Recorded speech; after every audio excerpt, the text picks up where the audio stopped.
Okay, Jan, could you give us your full name, your maiden name, and your date of birth, and spell your name for us, please? Sure. My first name is Bertha Jan Fryon.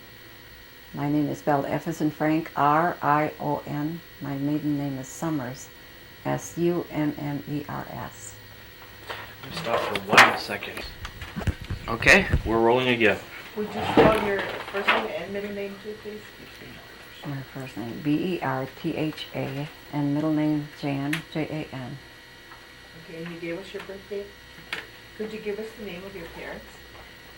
Milton and Mildred Elm Summers. Okay, and your grandparents on your mother's side? I don't know them. You don't know them? No. What about your father's side? My father's side was Elizabeth Summers Wheelock, Elizabeth Wheelock Summers, and my grandfather was Taylor Summers. Taylor Summers? Mm-hmm. And how many children were in your father's family? I believe there was 9. Could you give us their names, please? Yes, I don't know if this is the right order or not, but there was Edward, Banger, Philip, Mamie, Lydia, Lily, my dad. I'm forgetting somebody, I don't know who I'm forgetting. Maybe there was only 8. Austin. Oh, Austin, that's the one I forgot, yeah. And how many children were in your family? In your 12. parents' family? 12? 12. Could you give us their names, please?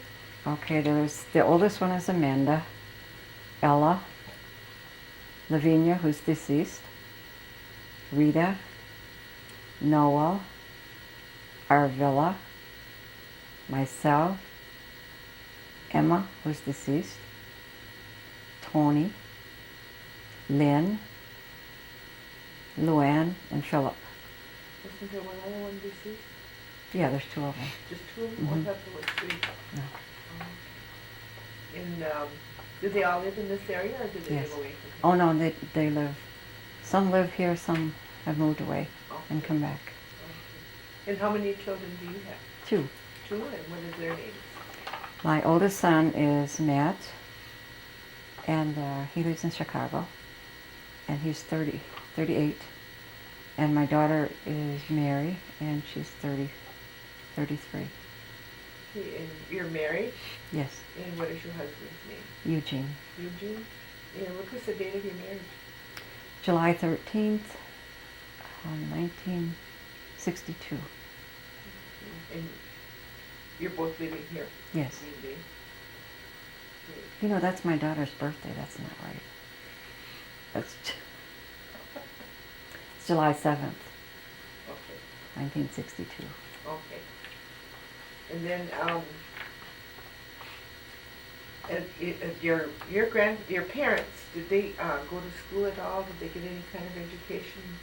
I think my dad probably went to the 8th grade, but my mother was born out of wedlock, and she was shifted from foster home to foster home, so she never was educated. Okay, so she didn't go to no government school? Not that I know of. And your father didn't either? No. What about your grandparents on your father's side? Did they go to school at all? I don't know. And your grandparents, did they live in the Oneida area? My grandmother Elizabeth did, but my grandfather Taylor left her when the children were little, and he I don't know where he went. He just took off, so she was left here to raise the children. But was he born in Oneida though? I think so. But then he died in Oneida also. He came back when he got Came back sick. and died in Oneida. Mhm. Okay. And then education for yourself. How have you been educated? I went and graduated from Freedom High School in 1954. And then I went to work in Milwaukee and in 1955. And my dad gave me $5 and said I had to go to work, so I did. And I was hired by Cutler Hammer, and my father always told me to do my best no matter what job it was. always do your best. If it's a job, it's really for you to do your best. So I did that, and I was moved up quickly.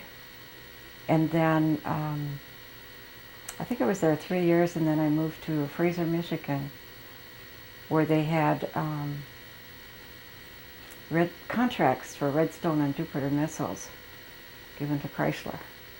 And I went there to work and proved myself again. And then when those contracts were ended, I was asked to go to Bolivia. I didn't go. I don't know why to this day why I didn't go. I was given that opportunity, but I didn't take it. I came back, was rehired by Cutler Hammer in Milwaukee, and at that time I met my husband. We got married, and I had children. We moved back to Green Bay in '69, and then I was hired by the IBM Corporation when my daughter was 5. And that's where I got most of my education. It was a hands-on education. I was sent to Atlanta, San Francisco, New York, Georgia. I think there was in Minneapolis for study. And then where did you go from IBM? I retired from IBM in 1991, and then I went to work for Oneida. And what did you do for Oneida Tribe? Was it Oneida Tribe? Yes. For the Oneida Nation, I just came in and filled in as a emergency temp, and I did that for a long while. I'm still doing that today. And then going back to your parents, did they speak Oneida? My father spoke very fluent Oneida. My mother could understand it, but she couldn't speak it. And where did you live when you were growing up? In a shack on Lambie Road. And where did you go to school from Lambie Road then? Well, we walked up to Silver Summit every day. It was, I think, a mile, rain or shine. And what did you do for entertainment when you were growing up?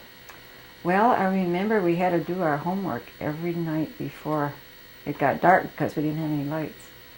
So, and then we lived next door to the Schlegel family. And I remember being with them a lot. We used to play baseball or whatever. So you didn't have any electricity? No, none. Did you have running water? No. Where did you get your running water? We had a pump outside, and we used to have to take our turns pumping water. Oh, you did have a well by your house. Okay. And then, what did you do for holidays? Well, I don't think we did anything. My father never had a car, and I remember sometimes we would go to the fair in De Pere. He'd hire somebody to take us over there and get there early enough so we wouldn't have to pay to get in, because there were so many of us. And but as far as holidays, I don't remember. No Christmas or anything? I remember having a real Christmas tree that my dad picked up like Christmas Eve, so he could get that for nothing. And they always told us that somebody during the night came and brought us a tree. Okay. Did your mother and father ever talk about, or even your grandparents, did they ever talk about any kind of herbs that they used for medicine? My dad used to talk about wormwood, and he used to give that to us because he grew it on the property. We had 11 acres, and I don't know if he planted it or if it was just there, but I know that they used to go and cut it and boil it, and then we used to drink the... Did he say what it was good for? He used to say it was good for anything. If you got sick, that's what you got. That and cod liver oil. Cod liver oil was good for you? That's what he said. We used to have to take it every day. You're working with the elderly program right now? Yes. What do you think about the elderly program? I think it's great. I wish my mom and dad were alive so that they could take advantage of what they have to offer. Is there anything more that you think that they could do for the elderly? Being fairly new in that area, I think the people that I work with are we're doing something different every day. They seem to like that. What I would like to see, however, is the coming together of the seniors and sort of have a round table discussion. I think the elders in Oneida don't trust one another. They don't trust our leaders. They're afraid to speak up. So I want them to feel comfortable in some way, in their own area, so to speak, in their own backyard. I don't see that happening, but I would like to see it happen. Mm-hmm. But right now I don't see it. There's a lot of distrust.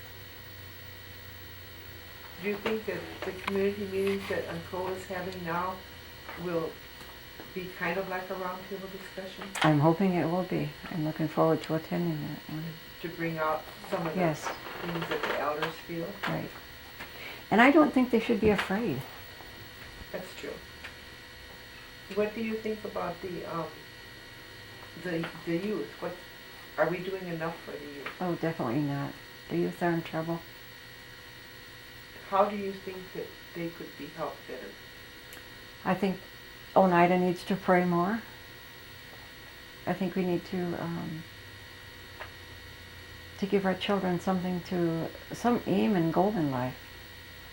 You can't just let them out on the street like a lot of them are. They don't have any home life. And I think there's an awful lot we could do. What about the recreation area? Do you think there's more they should be doing there? I'm not familiar with what they do there for the children. I know that the recreation area on H is closed to us seniors during the summer, and also Site 2, so they can open that up to the children. It's closed during the summer? For the summer, seniors. the elderly? For the seniors, yeah. And what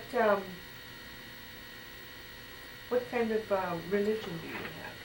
I am a Latter-day Saint. In other words, I'm a Mormon. Mm-hmm. And I don't know, I guess people shun it, that religion. They don't know anything about it. They don't want to find out anything about it. I think they're afraid of it, as I was for many years. Were your parents also Yes. members of the Latter-day Saints? Yes, I'm sealed to them in the temple for eternity. What about your grandparents? Did they? Their work has been done for them in the temple by relatives, Mm-hmm. and so we'll also be sealed to them. We're also sealed to them. Okay. Were they also members of the Latter-day No. Saints? No. Okay. What about holidays? Did you celebrate it? Do you celebrate any holidays, or did you when you were growing up? I remember having some firecrackers on the 4th of July and some sparklers, and then running around the house with them. That's all we had to do. We didn't have any shoes to go anywhere. And I used to, I guess I used to be afraid of a holiday because of my father. But he was okay. Okay. Where are we at, guys? We need anything else? When you were with IBM, what you said you talked about your training, but what type of position did you have with IBM? I used to be their word processor, their lead word processor, and that meant that I took care of all the typing equipment, all the personal computer equipment, make sure it was up and running every morning. And I don't know, when we had typewriters, we used to have a 2-day turnaround. When we got computers, we had hours turnaround. It was so much different, so much better. So we had computers way back then. I can't remember exactly when we first got them in Green Bay, but it was quite a difference. Did you have an aunt that had a special talent? My Aunt Mamie, And what She- did she do? she made Indian baskets out of the bark from ash trees. My daughter was learning to do that in summer school in Oneida. But after my aunt passed away, she lost all interest in it. I don't know if anyone has that ability to do that anymore. Did your aunt teach the children at the Yes. school how to do that? Hmm. And how long did she do that? Oh gosh, she must have did it 10 years. Oh. So we should have some basket makers. out Yes, there. you should have, but I don't know who they are. Oh, what else didn't we cover, guys? Nobody's telling Did we me. ask her what her husband did? No, we did. What does your husband do? He's retired right now, but before he retired, he started the Green Bay Credit Union Center and was its president until he retired 7 years ago. And my husband is a very nice person. He's a very nice man, very good father, very good grandfather, and we get along pretty well. How many grandchildren do you have? We have 3: You have 3 grandchildren? John, Justin, and Connor. And what are your children's names? Matt and Mary. Matt and Mary? Hmm. And do they live around here? Mary does. She works for the Oneida Nation. She's she works over here at the Norbert Hill Center.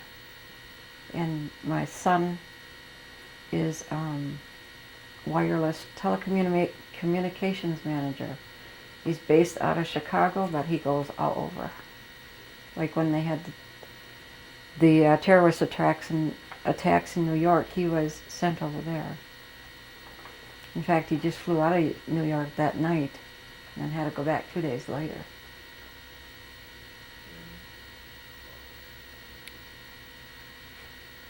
Anything else we didn't cover?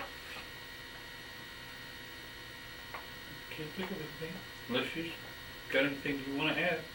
Would you like to add something, please? I can't think of anything.